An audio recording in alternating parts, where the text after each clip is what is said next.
Hello, sixth graders. It's me, Mrs. James. I'm a little bit running behind to get my video recorded, so I'm trying to get there. Please turn to page 262. Get there, 262. 262, and I'm gonna get set up and get ready to go. Okay, chapter 16, Through the Trap Door. And I'm gonna just read like maybe 10 pages, okay? In years to come, Harry would never quite remember how he had managed to get through his exams when he half expected Voldemort to come bursting through the door at any moment. Yet, the days crept by, and there could be no doubt that Fluffy was still alive and well behind the locked door. It was sweltering hot, especially in the large classroom where they did their written papers. They had been given special new quills for the exam, which had been bewitched with an anti-cheating spell. They had practical exams as well. Professor Flitwick called them one by one into his class to see if they could make a pineapple tap dance across a desk. Professor McGonagall watched them turn a mouse into a snuff box. Points were given for how pretty the snuff box was, but taken away if it had whiskers. Snape made them all nervous, breathing down their necks while they tried to remember how to make a forgetfulness potion. Harry did the best he could, trying to ignore the stabbing pains in his forehead, which had been bothering him ever since his trip into the forest. Remember his scar? He started feeling really bad after that. Neville thought Harry had a bad case of exam nerves because Harry couldn't sleep, but the truth was that Harry kept being woken by his old nightmare, except that it was now worse than ever because there was a hooded figure dripping blood in it. Maybe it was because they hadn't seen what Harry had seen in the forest, or because they didn't have scars burning on their foreheads. But Ron and Hermione didn't seem as worried about the stone as Harry. The idea of Voldemort certainly scared them, but he didn't keep visiting them in dreams. And they were so busy with their studying, they didn't have much time to fret about what Snape or anyone else might be up to. Their very last exam was History of Magic, 1 hour of answering questions about batty old wizards who'd invented self-stirring cauldrons, and they'd be free for a whole wonderful week until the exam results came out. When the ghost of Professor Binns told them to put down their quills and roll up their parchment, Harry couldn't help cheering with the rest. "That was far easier than I thought it would be," said Hermione as they joined the crowds flocking out onto the sunny grounds. "I needn't have learned about the 1637 werewolf code of conduct or the uprising of Elfric the Eager." Hermione always liked to go through their exam papers afterward, but Ron said this made him feel ill, so they wandered down to the lake and flopped under a tree. The Weasley twins and Lee Jordan were tickling the tentacles of a giant squid which was basking in the warm shallows. "No more studying," Ron sighed happily, stretching out on the grass. "You could look more cheerful, Harry. We've got a week before we find out how badly we've done. There's no need to worry yet." Harry was rubbing his forehead. "I wish I knew what this means," he burst out angrily. "My scar keeps hurting. It's happened before, but never as often as this." "Go to Madame Pomfrey," Hermione suggested. "I'm not ill," said Harry. "I think it's a warning. It means danger's coming." Ron couldn't get worked up. It was too hot. "Harry, relax. Hermione's right. The stone's safe as long as Dumbledore's around. Anyway, we've never had any proof Snape found out how to get past Fluffy. He nearly had his leg ripped off once. He's not going to try it again in a hurry. And Neville will play Quidditch for England before Hagrid lets Dumbledore down." Harry nodded, but he couldn't shake off a lurking feeling that there was something he'd forgotten to do, something important. When he tried to explain this, Hermione said, That's just the exams. I woke up last night and was halfway through my transfiguration notes before I remembered we'd done that one. Harry was quite sure the unsettled feeling didn't have anything to do with work, though. He watched an owl flutter toward the school across the bright blue sky, a note clamped in its mouth. Hagrid was the only one who ever sent him letters. Hagrid would never betray Dumbledore. Hagrid would never tell anyone how to get past Fluffy. Never. But Harry suddenly jumped to his feet. Top of page 265, please. Where are you going? said Ron sleepily. I've just thought of something, said Harry. Harry had turned white. We've got to go see Hagrid now. Why? Panted Hermione, hurrying to get up. Don't you think it's a bit odd, said Harry, scrambling up the grassy slope, that what Hagrid wants more than anything else is a dragon, and a stranger turns up who just happens to have an egg in his pocket? How many people wander around with dragon eggs if it's against wizard law? Lucky they found Hagrid, don't you think? Why didn't I see it before? What are you talking about? Said Ron. But Harry, sprinting across the grounds toward the forest, didn't answer. Hagrid was sitting in... So what he's saying is, what in the world? How in the world... No, it's against the law to have dragon eggs. But someone just randomly has a dragon egg in their pocket and they just randomly notice Hagrid one day? No, that's not what's happened. He's thinking that somebody planted that dragon egg, is what I think. Let's keep reading. 265. Hagrid was sitting in an armchair outside his house. His trousers and sleeves were rolled up, and he was shelling peas into a large bowl. Hello, he said, smiling. Finished your exams? Got time for a drink? Yes, please, said Ron, but Harry cut him off. No, we're in a hurry, Hagrid. I've got to ask you something. You know that night when you won Norbert, what did the stranger you were playing cards with look like? No, said Hagrid casually. He wouldn't take his cloak off. He saw the three of them look stunned and raised his eyebrows. It's not that unusual. You get a lot of funny folk in the Hog's Head. That's one of the pubs down in the village. Might have been a dragon dealer, mightn't he? I never saw his face. He kept his hood up. Harry sank down next to the bowl of peas. What did you talk to him about, Hagrid? Did you mention Hogwarts at all? Might have came up, said Hagrid, frowning as he tried to remember. Yeah, he asked what I did, and I told him I was gamekeeper here. He asked a bit about the sort of creatures I look after, so I told him, and I said what I always really wanted was a dragon. And then, I can't remember too well, because he kept buying me drinks. Let's see, yeah. Then he said he had the dragon egg, and we could play cards for it if I wanted, but he had to be sure I could handle it. He didn't want it to go to any old home, so I told him after Fluffy, a dragon would be easy. And did he seem interested in Fluffy? Harry asked, trying to keep his voice calm. Well, yeah. How many three-headed dogs do you meet, even around Hogwarts? So I told him, Fluffy's a piece of cake if you know how to calm him down. Just play him a bit of music and he'll go straight off to sleep.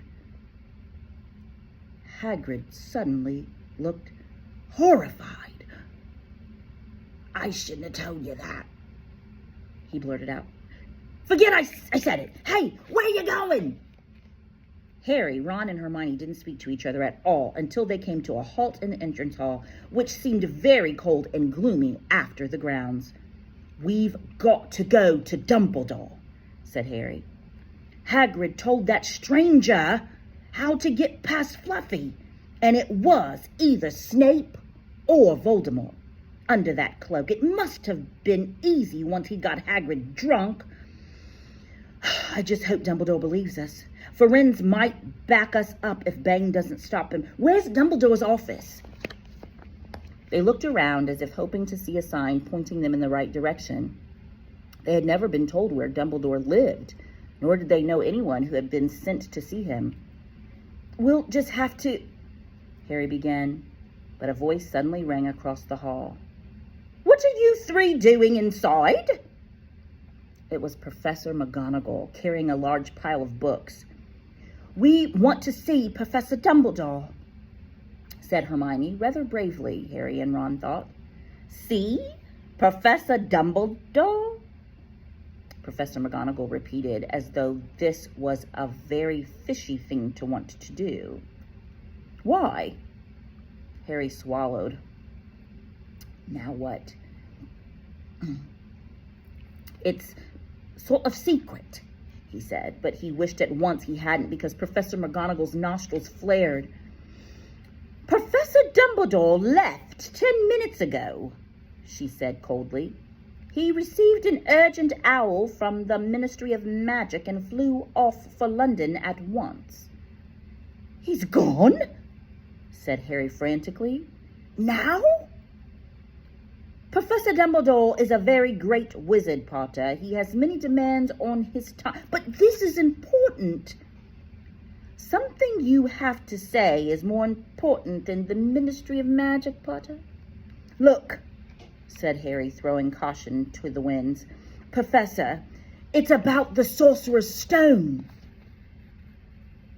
Whatever Professor McGonagall had expected, it wasn't that. The books she was carrying tumbled out of her arms, but she didn't pick them up. "How do you know?" she spluttered. "Professor, I know that someone's going to try to steal the stone. I've got to talk to Professor Dumbledore." She eyed him with a mixture of shock and suspicion. "Professor Dumbledore will be back tomorrow," she said finally. "I don't know how you found out about the stone, but rest assured no one can possibly steal it. It's too well protected.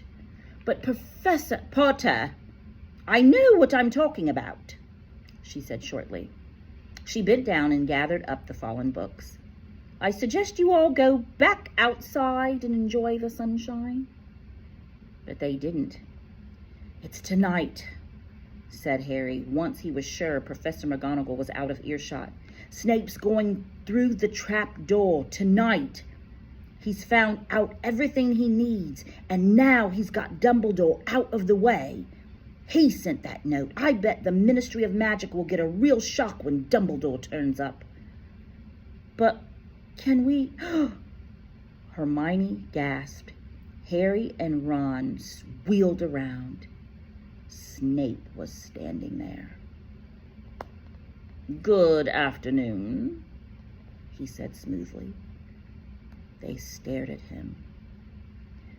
"You shouldn't be inside on a day like this," he said with an odd, twisted smile. "We were..." Harry began without any idea of what he was going to say. "You want to be more careful," said Snape. "Hanging around like this, people will think you're up to something, and Gryffindor can't really afford to lose any more points, can it?" Harry flushed. They turned to go outside, but Snape called them back. "Be warned, Potter. Any more nighttime wanderings, and I will personally make sure you are expelled. Good day to you." He strode off in the direction of the staff room. Out on the stone steps, Harry turned to the others. "Right, here's what we've got to do," he whispered urgently. "One of us has got to keep an eye on Snape. Wait outside the staff room and follow him if he leaves it. Hermione, you'd better do that." "Why me?"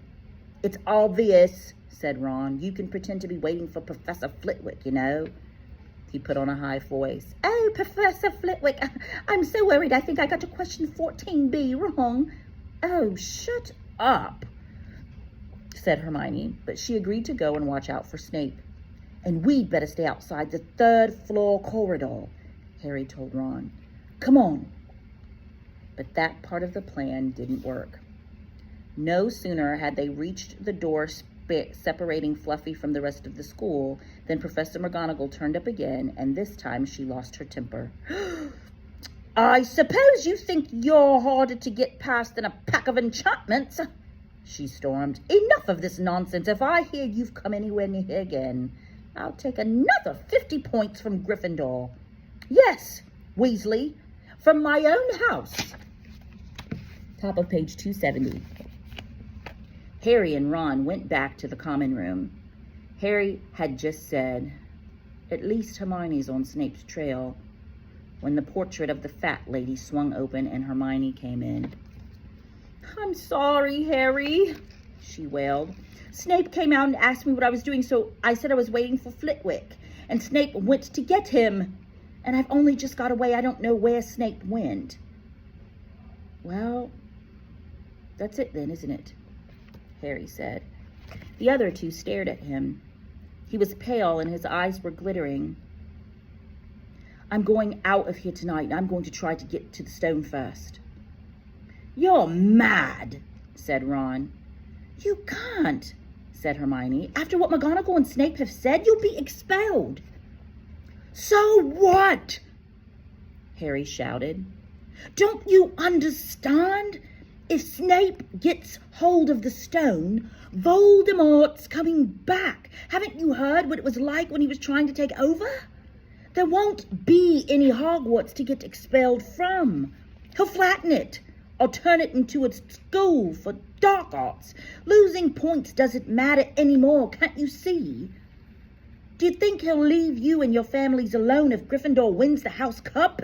If I get caught before I can get to the stone, well, I'll have to go back to the Dursleys and wait for Voldemort to find me there. It's only dying a bit later than I would have because I'm never going over to the dark side. I'm going through that trap door tonight, and nothing you two say is going to stop me. Voldemort killed my parents. Remember?" He glared at them. Top of page 271, sixth graders. "You're right, Harry," said Hermione in a small voice. "I'll use the invisibility cloak," said Harry. "It's just lucky I got it back." "But will it cover all three of us?" said Ron. "All three of us?" "Oh, come off it. You don't think we'd let you go alone?" "Of course not," said Hermione briskly. "How do you think you'd get to the stone without us? I'd better go and look through my books. There might be something useful. But if we get caught tonight, you two will be expelled too." "Not if I can help it," said Hermione grimly. "Flitwick told me in a secret that I got 112% on his exam. They're not throwing me out after that." After dinner, the three of them sat nervously apart in the common room. Nobody bothered them. None of the Gryffindors had anything to say to Harry anymore after all. This was the first night he hadn't been upset by it. Hermione was skimming through all her notes, hoping to come across one of the enchantments they were about to try to break. Harry and Ron didn't talk much. Both of them were thinking about what they were about to do. Slowly, the room emptied as people drifted off to bed. "Better get the cloak," Ron muttered as Lee Jordan finally left, stretching and yawning. Harry ran upstairs to their dark dormitory. He pulled out the cloak, and then his eyes fell on the flute Hagrid had given him for Christmas. He pocketed it to use on Fluffy. He didn't feel much like singing. He ran back down to the common room. Top of page 272, sixth graders. "We better put the cloak on here and make sure it covers all three of us. If Filch spots one of our feet wandering along on its own..." "What are you doing?" said a voice from the corner of the room. Neville appeared from behind an armchair, clutching Trevor the Toad, who looked as though he'd been making another bid for freedom. "Nothing, Neville, nothing," said Harry, hurriedly putting the cloak behind his back. Neville stared at their gifty faces. "You're going out again," he said. No, said Hermione. No, we're not. Why don't you go to bed, Neville?" Harry looked at the grandfather clock by the door. They couldn't afford to waste any more time. Snake might even now be playing Fluffy to sleep. "You can't go out," said Neville. "You'll be caught again. Gryffindor will be in even more trouble." "You don't understand," said Harry. "This is important." But Neville was clearly steeling himself to do something desperate. "I won't let you do it," he said, hurrying to stand in front of the portrait hole. I'll fight you." "Neville," Ron exploded. "Get away from that hole and don't be an idiot." "Don't you call me an idiot," said Neville. "I don't think you should be breaking any more rules. And you were the one who told me to stand up to people." Top of page 273, and then we'll be done. "Yes, but not to us," said Ron in exasperation. "Neville, you don't know what you're doing."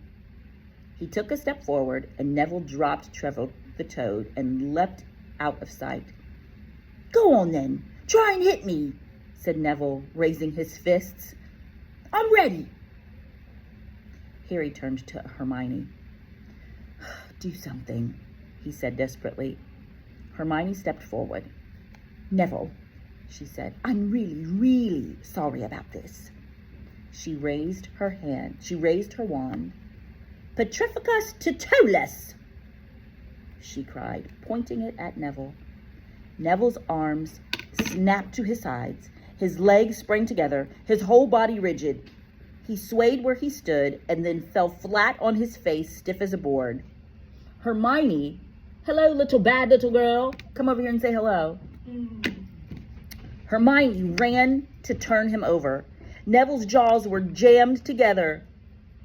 "Hi, Cardasia." Neville's jaws were jammed together so he couldn't speak. Like this.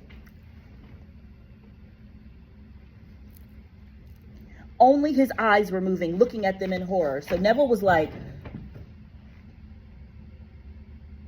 stuck together.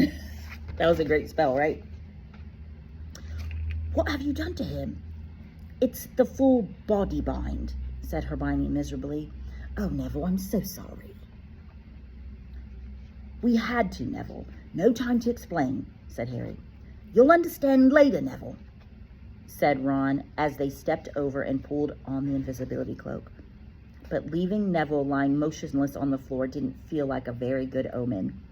In their nervous state, every statue's shadow looked like Filch. Every distant breath of wind sounded like Peeves swooping down on them. Okay, let's stop right there, sixth graders. We're going to stop at page 274, and I will pick up on this next time. After this, we will read chapter 17, sixth graders, and we will be done.